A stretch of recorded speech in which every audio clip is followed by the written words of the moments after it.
Hey, what's up, everybody? Welcome back to my channel. My name is Paul, the Canadian Snowman, here once again with the third Crusade.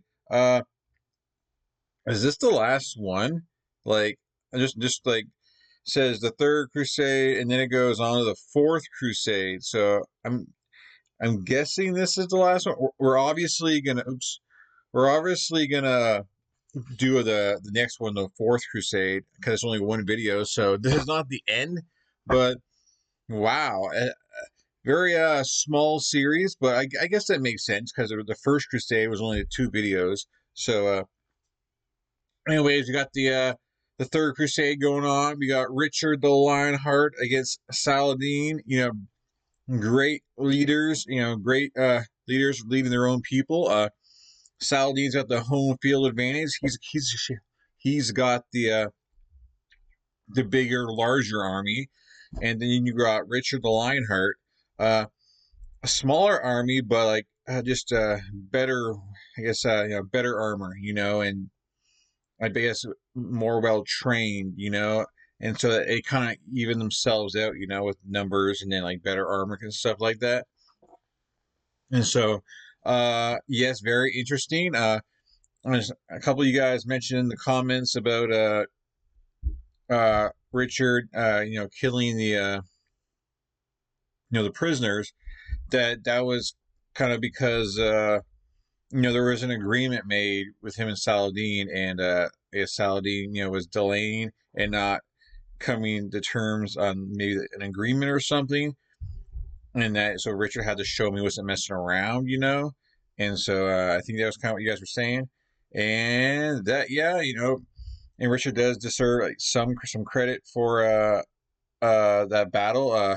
You know what battle I'm talking about, where they're like along the coast and they're just getting hammered by Saladin's troops, and some of Saladin's men kind of broke off and charged, and Lionheart had to go along with that or risk his army, so he forced as well. He went on the aggressive, and they really destroyed him, and a lot of that was because Saladin's cavalry was getting really tired, throwing those missiles and harassing them, and they probably didn't really expect the Crusaders to attack, because they were like avoiding them for so long there, and so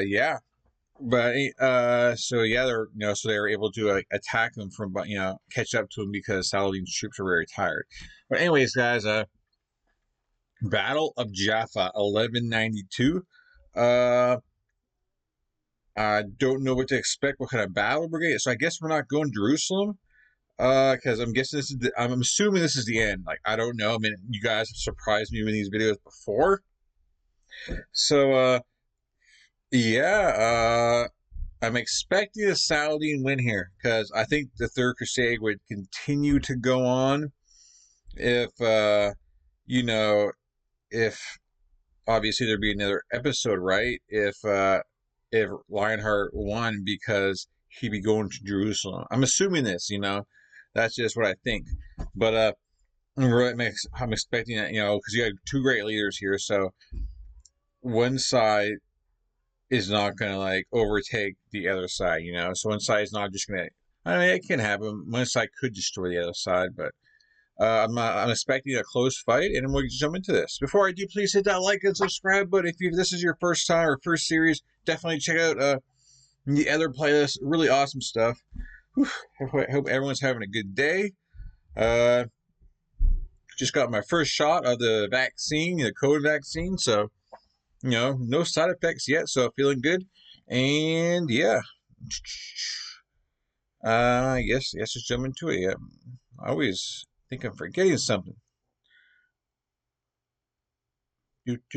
Friday night. I gotta make me a drink after this video, guys. Make me a drink and play some poker. I play poker in VR. All right, 3, 2, 1, bam.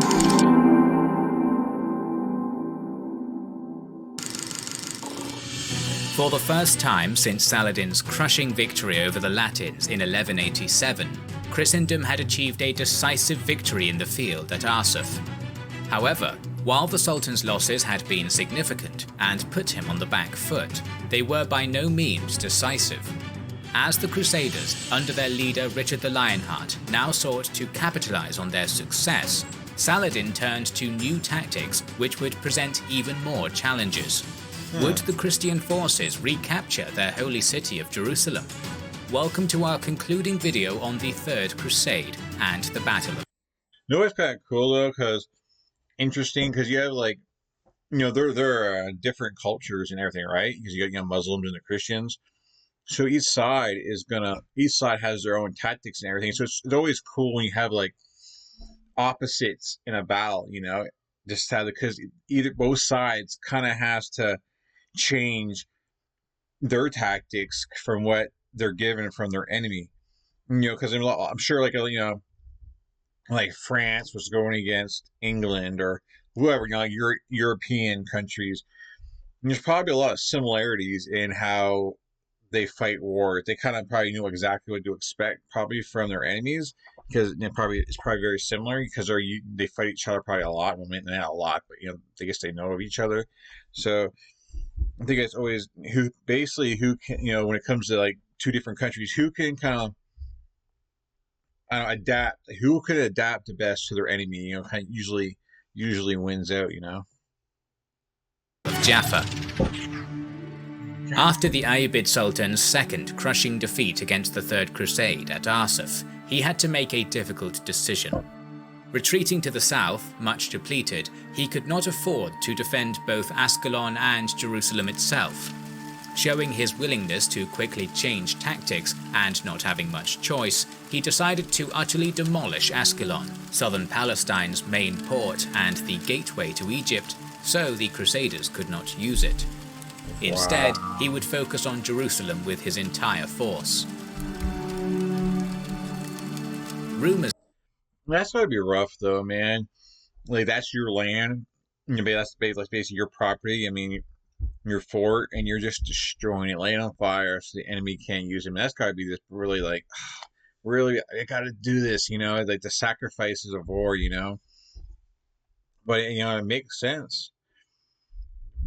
Battle of Jaffa, man. Will Saladin take the offensive here and just go after Richard at Jaffa instead of waiting for him in Jerusalem? Rumors of the destruction reached the Crusaders in Jaffa by September 12th, and Richard quickly sent representatives by sea to confirm the act. It was true. Columns of inhabitants were forcefully moved from the city, and its fortifications were entirely destroyed. Having tried and failed to beat the Crusaders in open battle, Saladin would now adopt defensive scorched earth tactics. This prompted action in the Crusader camp. Richard himself wanted to seize and then refortify Ascalon for use as a supply, communication and staging hub to take Jerusalem, and to further destabilize Saladin's hold over Palestine. However, when his council met in mid-September, a large number of Latin nobles resisted, such as Hugh of Burgundy. They argued instead for the further refortification of Jaffa, followed by a direct strike inland on Jerusalem itself. Finally pressured by his Crusader kin, the Lionheart was essentially forced to accede. At this point, the Crusader army, tired by the horrors of the... Was he really forced, or, it's just that, he had a lot of advisors or, other important people that are saying, this is the way we need to do it. And he's like, oh, fine, we'll do this because he wanted everyone to kind of like be in the same mindset, or, or like just because, did he have the power to go, no, we're doing this? Or was he kind of like, he kind of had to go along with, because yes, but he really didn't have much of a choice, really, because the other city was not there anymore. So I guess he kind of has to go with that plan, right? The march from Acre now basked in the sudden break in hostility, and, as many Christian eyewitnesses observed, was polluted by sin and filth.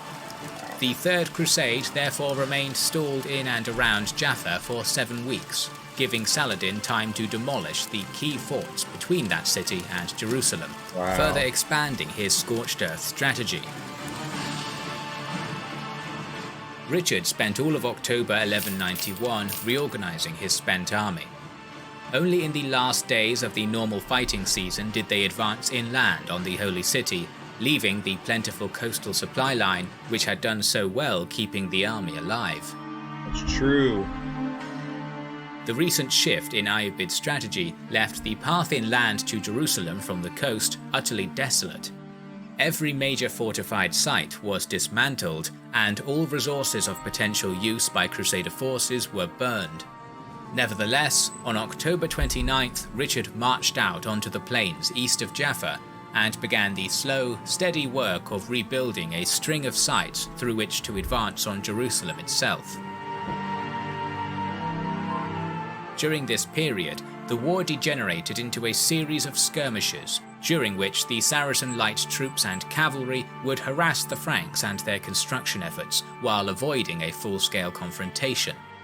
The Lionheart would often throw himself into the thick of these battles, apparently to the irritation of his fellow commanders, who worried for the fate of the crusade if he were to die. I mean, it makes sense. That's a lot of reasons, you don't see like big leaders really in the front, because if the leader dies, it's basically the war is over. Because the morale and everything just, everyone, the morale goes down, and you don't have that great leadership anymore, and so the whole strategy goes out the window. So I definitely get like what its counterparts are saying, like, hey, dude, you need to be careful, because if you're gone, all this was for nothing. You gotta stay alive. But some leaders just like that. They want to lead from the front and show their bravery and stuff. So because there's two sides, because you get. Also, you have to, sometimes you have to risk yourself, to show your troops and make your troops fight even harder. Because wow, my leader's doing that, I can do that too. So sometimes take some risk, high risk, high reward. His martial endeavours and construction were, however, just two factors in a combined strategy. He also used diplomacy alongside military threat, probably hoping to bring Saladin to the point of submission before he had to make the siege of Jerusalem itself. Acceding to these requests, the Sultan granted permission to his brother Safaddin to hold talks on his own initiative, believing his army to be mutinous and war-weary, whilst also playing for time. What followed was a series of spying episodes and sabotage between the two sides. For example, Saladin employed 300 Bedouin thieves to perform prisoner snatches at night, while Richard employed religious pilgrims to covertly steal crucial information. The king even offered Safaddin the hand of his own sister in marriage, professing that the new couple could rule over a neutral kingdom centered on Jerusalem. Despite his efforts, Safaddin professed that Islam would not relinquish the holy city, so Richard had to advance further inland. By early November 1191, Crusader engineers had successfully refortified and reconstructed the region of Yassur for use as a base, and they subsequently moved on to the area around Lydda and Ramla, both of which had been desolated by Saladin before he had retreated. As the process of rebuilding Ramla commenced, the ravaging winter began, and conditions became appalling. The Crusaders suffered from malnourishment and starvation, and many horses perished. Despite these dire circumstances, the morale of the Christians was high, as they were buoyed by a desire to see and regain the holy city for their faith. And like people will do some very crazy stuff for their faith, and the fact that they're so close to Jerusalem, kept them going. Like, man, we're almost there, even though you're starving. Yeah, horses aren't going to make it because they probably can't handle the weather as much. And plus, if you're starving, that's meat right there. You have a horse, eat it. I mean, can't not starve it anymore. And plus, if you're on a siege, I don't think how much cavalry will help on a siege on Jerusalem. So, I guess it can't really. I guess it can hurt because as you're approaching, you might get harassed, by Saladin and his men, So, we'll see how this goes out, how this works out. I mean, I'm assuming it's just a battle of Jaffa. but it looks like they're marching on Jerusalem, so I'm very interested what's going to happen here.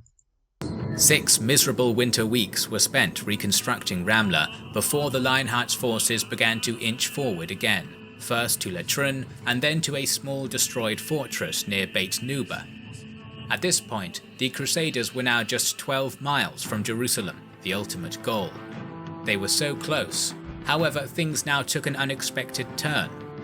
Though they had come so far, a council convened on the 10th of January 1192 came to the conclusion that, instead of advancing and besieging the Holy City, the Crusaders should retreat from Beit Nuba back to the coast. It is said that the Templars and some Latin nobles coerced Richard into this, but he himself probably was not willing to stake the fate of the entire Third Crusade on such a potentially hazardous campaign.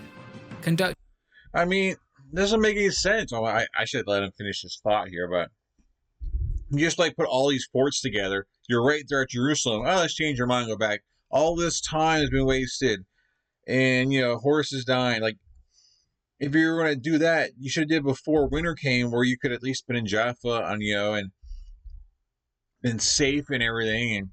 And now you want to turn back once you get there. It doesn't make any sense, man. I don't get it.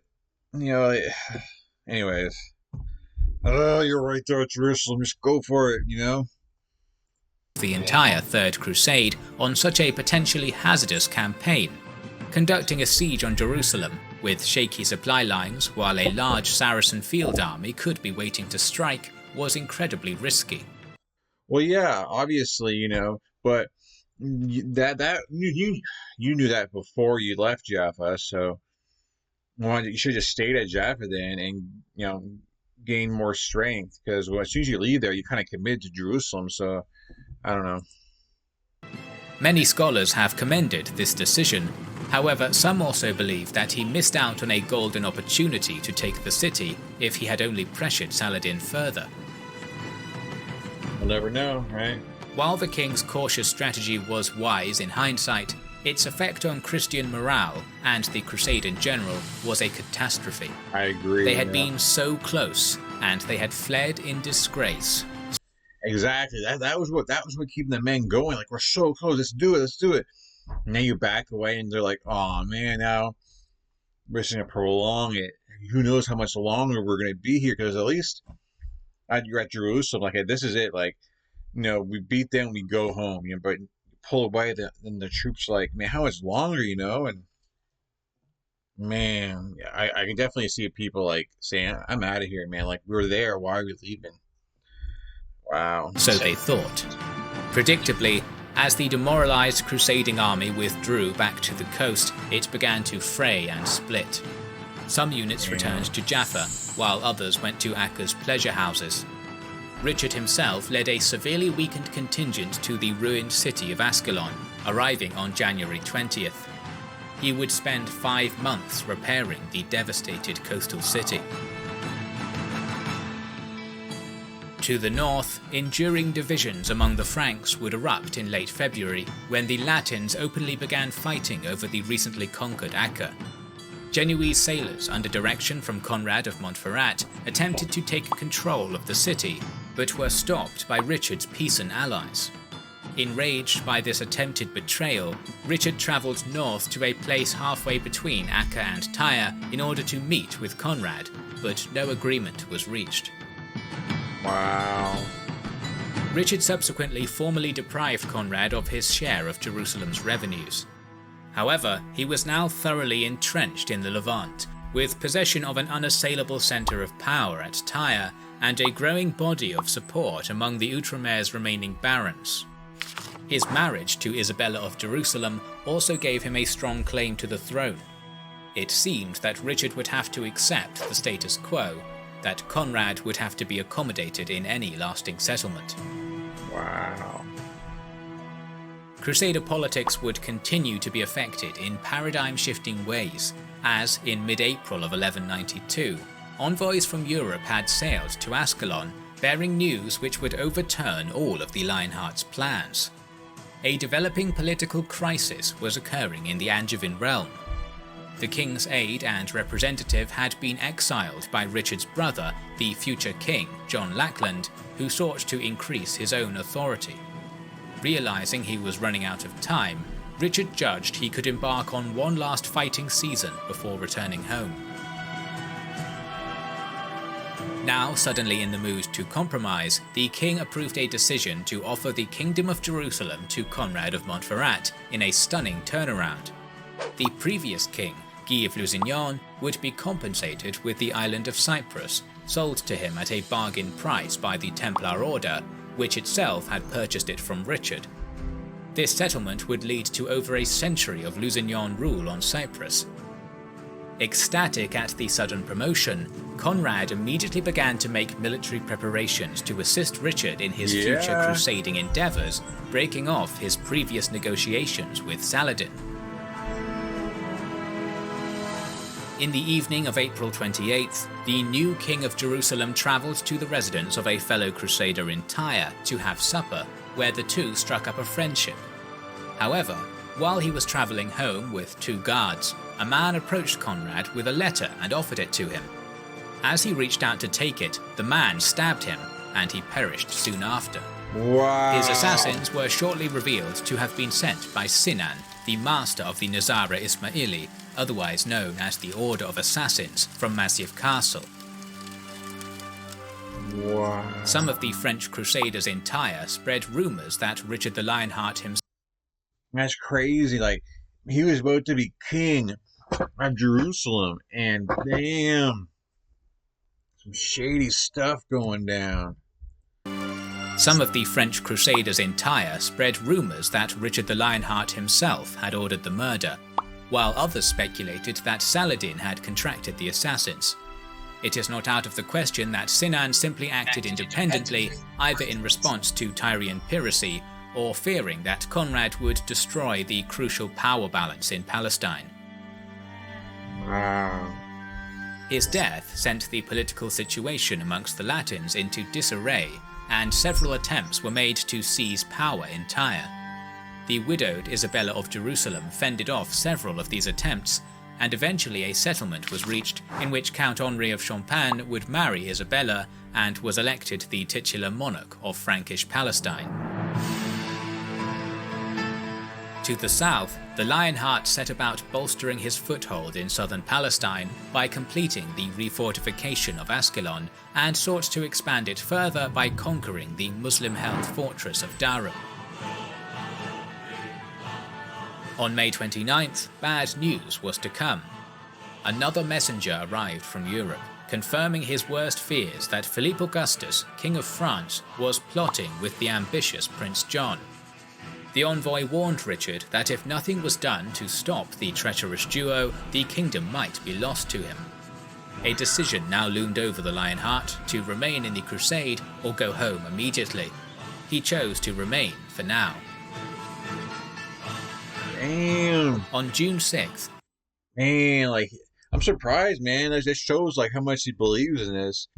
That he's not risking to go back home right now, because he might lose his kingdom, you know, if he stays here. So, wow, like, he wants to be here and do this so bad, but he wants to leave because, you know, he wants to keep his kingdom. But he's staying, man. Like, he wants to finish what he started here, but time's running out. Saladin received an urgent warning that a Crusader army was marching northeast from Ascalon in strength, which heralded another advance on Jerusalem. The prospect of attacking the Holy City was still almost insurmountable. However, the stable summer weather, in addition to the network of previously reconstructed fortifications, would make things much easier. Nevertheless, Richard was not happy, and was more eager to attack Egypt, which was an easier target and the wealthy core of Ayyubid territory. Though this likely would have been strategically wiser, it ignored the prime motivating and unifying factor of the Crusade, religious zeal for Jerusalem. Exactly. I was like, what? Crusader opinion was beginning to turn against Richard, and the Latin barons decided to march on Jerusalem with or without the Angevin king. Without much choice, the king eventually acquiesced to these demands and decided to once again advance into Judea. Though the Crusaders advanced as one, grievous fissures were beginning to appear in the Christian command structure, which was to have fatal consequences. The second advance was initially rapid. They reached Beit Nuba in a blistering 6 days, whereas before it had taken months. Wow. Initial success gave way to a stalling march, as Saladin consistently launched cavalry raids to destroy Christian supply caravans. On June 24th, the Christians scored a crucial victory. After stalking a crucial and massive Muslim supply caravan bound for Jerusalem for 3 days, Richard seized it and its cargo of food supplies, gold, silver, silks, and its pack animals. After this disaster, the Sultan began preparing Jerusalem for a siege, reinforcing its walls, assigning battle positions, and poisoning the wells. 5 years to the day after Saladin's glorious victory at Hattin, however, a miracle came upon Islam. The Crusaders once again struck camp, turned their backs on the Holy City, and retreated. What? Division in the Latin army, and the fact that Richard never wanted to attack Jerusalem, considering it unwise, had prompted this withdrawal. I mean, I don't know the circumstances really. Obviously, attacking Jerusalem, and I think, I don't think it would have worked anyway. I think it's just too well defended. And Saladin has like too many men. I don't think they could have done it. So I definitely think it was wise to leave. I just don't I just don't get getting there and then coming back. I was like, I don't think you should go there to begin with. I mean, Richard didn't want to go there to begin with, so he's probably happy that that they're backing out now, because he didn't really want to go to begin with. He wanted to go to Egypt and all that, but this is the reason they're there. So all of his men probably would have a lot of his men probably would have took off on him. But like twice, you're right there almost at the gates, and then you turn back. It's like, dang. For me as someone, watching this, obviously I want them to go to Jerusalem. I want to see that battle and everything, but I definitely understand why they pulled back. I just don't really totally understand going all the way there, then pulling back. You know what I'm saying? So anyways. Considering it unwise, had prompted this withdrawal. By summer of 1192, both the Ayyubids and the Crusaders had fought one another to a stalemate. With the forces of neither Christendom nor Islam able to decisively win the Levantine War, all that remained was to settle peace. Aiming to seize a stronger negotiating position, Saladin launched a surprise attack on Jaffa during July of 1192, while Richard was away in Acre, preparing to attack Beirut. 7,000 to 10,000 Saracens, most of whom were cavalry, besieged the coastal city and took its garrison by surprise. They resisted heroically for 3 days, throwing back assault after assault, but then they retreated back to the citadel and left the town itself to Saladin. Crucially, the Crusader defenders managed to send word of their situation to Richard. In Acre, Richard quickly assembled a ragtag army of 54 mounted knights, several hundred infantry, and over 2,000 Genoese and Pisan crossbowmen, and set sail to Jaffa. Upon seeing the Muslim banners waving from the walls, the king initially believed Jaffa to be lost. However, a defender managed to swim to the flagship and inform Richard of the citadel's resistance. Again showing his military prowess, Richard the Lionheart leapt into the sea and waded through the shallows in order to reach the shore at the head of his army. Damn. Shocked by the brazen assault, and afraid that this was just the spearhead of a far larger force, the Muslims panicked and routed, spilling out of Jaffa in a disorderly manner where many were killed in the retreat. Wow. Saladin struggled to maintain control of his army at this point, and could not bring them to order until they were 5 miles inland. You can't blame him though, because Saladin he had Jaffa, but I would think the same thing. You'd think that more troops were coming, and your whole army, if you got caught, sandwiched there, your whole army is getting destroyed, man. And then attack on Jerusalem is probably even more likely because you just took a big hit. So man, you can't blame him for playing a defensive game right there and backing out, man. So Better be safe. and could not bring them to order until they were 5 miles inland. When he did, he also received reports that more Frankish crusaders were marching from Caesarea to reinforce it. This prompted him to counterattack once again, aiming to recapture the city before reinforcements arrived. In the early morning of August 4th, the Muslim army concealed itself in the crop-filled fields outside the city, planning to launch a surprise attack the next day. This was not to be, as a Genoese soldier out for a morning stroll found the Muslim army and alerted his comrades. At this, Richard quickly assembled his infantry and crossbowmen for battle outside the city. The spearmen were ordered to drive their shields and spears into the ground, forming a makeshift bristling wall. Meanwhile, the large tent spikes were driven into the ground to act as anti-cavalry stakes. The small handful of cavalry Richard possessed were kept in the rear as a reserve. Saladin's lightly armoured Turkic, Egyptian and Bedouin cavalry charged at the makeshift defences of the Lionheart's line. It was then that the Crusaders implemented their intuitive tactic. The armoured crossbowmen fired their missiles in volleys, one rank shooting while the other reloaded, resulting in a constant barrage of bolts. With the lightly armoured Iabid horsemen being utterly savaged by crossbow bolts in their repeated charges and unable... That's true, because the Muslims, they're a lot more agile, but the armor, they just don't have the armor to protect themselves from that. So I'm thinking, they have more like leather armor, and like the Crusaders had more like metal armor. So yeah, you get a spear at you, man, and that leather armor, man, it's not gonna save you. So wow, man, they weren't expecting that one for sure. Horsemen being utterly savaged by crossbow bolts in their repeated charges and unable to break through the Lionheart's innovative defences, they suffered immense losses. Meanwhile, the Crusaders' heavier armour was all but immune to Muslim arrows.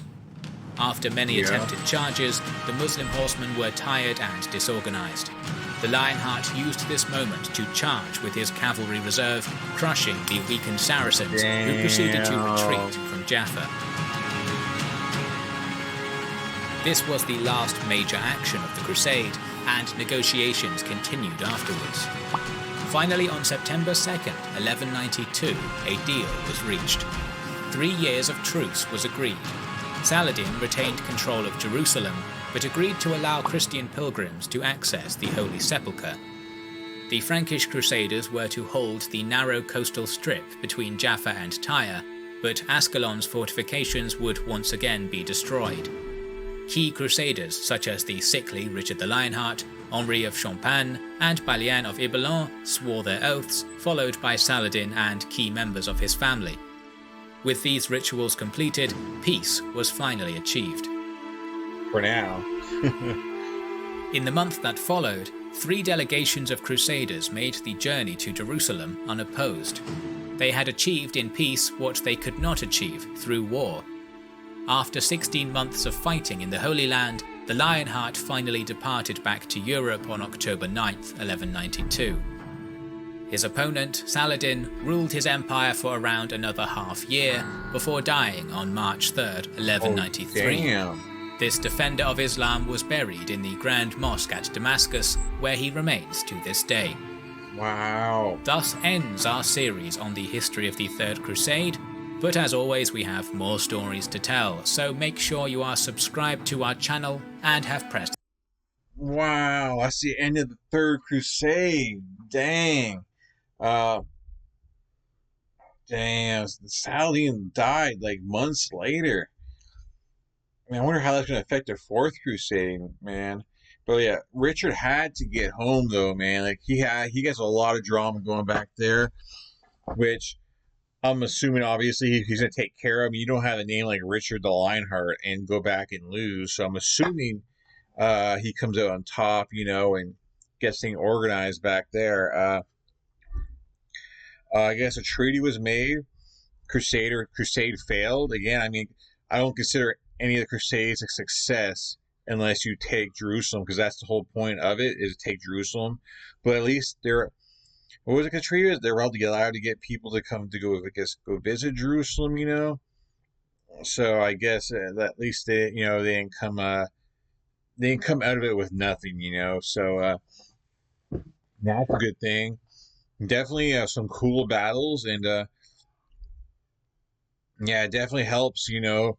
That Saladin had the home field advantage, you know, and had the walls of Jerusalem to be behind, you know, because uh, just the fact that I guess Richard Lionheart, they just weren't on the same page. There wasn't just a big unit that took where his word went. You know, it wasn't like that. I mean, he had the uh, kind of like if you guys watched the Rome series. I mean, you had to get like approval pretty much from everyone there to had to agree upon the moves for it to be to do it. It wasn't like it was Caesar saying we're doing this, bam, got done. So definitely interesting there. Crusades, man, that seemed like those hellish conditions, all of that. Like, wow, it's crazy. Uh, yeah. So the fourth Crusade is next. I'm assuming they get their. It's only supposed to be like a few years later, you know. So I'm assuming the Europe gets its act together. And they said, and there's actually a battle of Jerusalem. So that's gonna be really cool to see the battle of Jerusalem here. Uh, in the fourth crusade. So basically, this is the end of the third crusade. So thank you guys for this. It wasn't a very long journey, but I appreciate you guys along for the ride. And I am going to do the fourth crusade is only one episode, so I'm definitely going to do that tomorrow. So that'll be really interesting because we're going to Jerusalem. So I hope you guys stick around for that.